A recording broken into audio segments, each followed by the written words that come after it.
quick, can I just have you say your first and last name and spell your last name for us? Sure. Natalie Bazarebitsch, Bazarebitsch. Okay. So tell us about the developers market. You talked about the east and the west, or we heard about the east and the west. Has it gotten better or worse?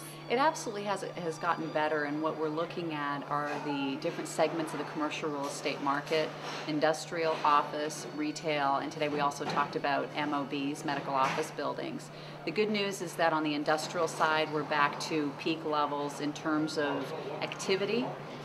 The pipeline is robust with tenants, and as Carter Ewing from CT Realty, the panelist, talked about, it's speculative development is coming back, but really if you have a building that's 500,000 square feet or larger in the industrial sector, you're more than likely going to lease it sooner than later.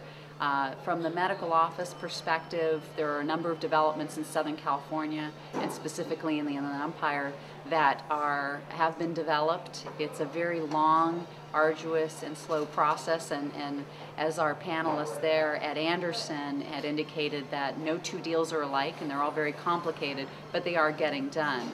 I'd probably say that the two segments of the market where you're really not seeing too much new development is in the retail and the office sector, and that's just a factor of being overdeveloped during the heyday of the market. So would you say then those two are the niches that are doing better in the Inland Empire? Absolutely. If you've got an industrial building, you're doing very well. As I'd mentioned, corporate America is really responding well to the uprise in the economy, and so there's a greater need for larger distribution space.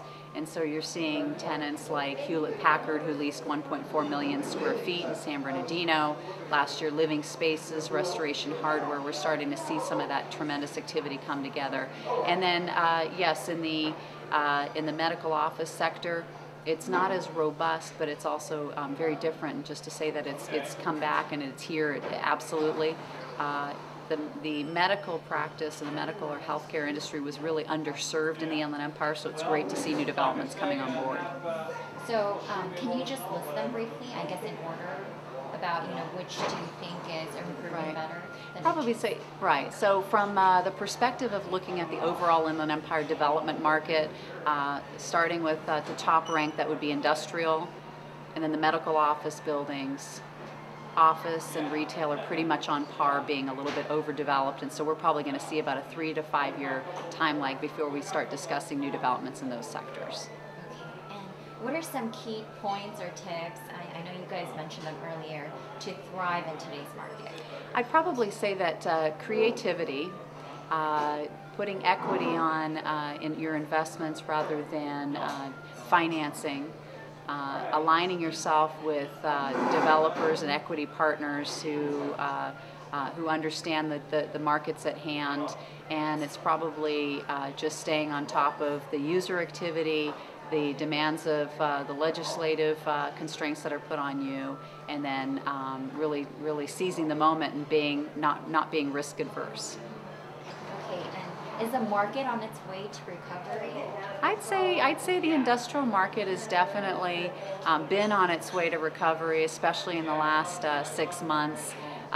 Medically, the medical office buildings, it's emerging, it's leading out, and it's growing. So absolutely. And then the office and the retail components are on the way to recovery as well, although we've got a little bit ways to go. What about specifically in the IE area? Do you see any cities doing better than other cities?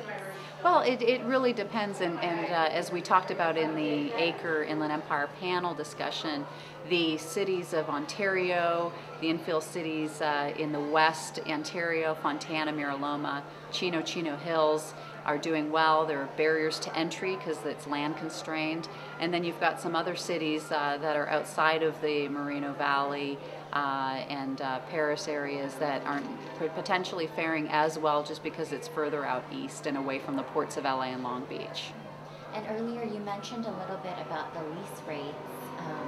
Can you talk about them and maybe like the recovery for the office sector in the Inland Empire? Absolutely. Well, the lease rates didn't fall as far or as quickly as they did down in the Orange County market, and so that's helped us on the office side of the equation. But what the part that we still need to recover is really the tenant demand, the kind of demand that really drove a lot of speculative development, leading us out to about 1.7 million in developments in 1 year to the 270,000 square feet of development that we see today.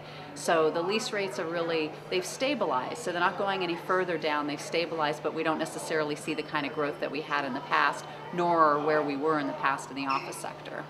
Okay, great. Thank you so much, Natalie. You bet. Thank Thanks. you.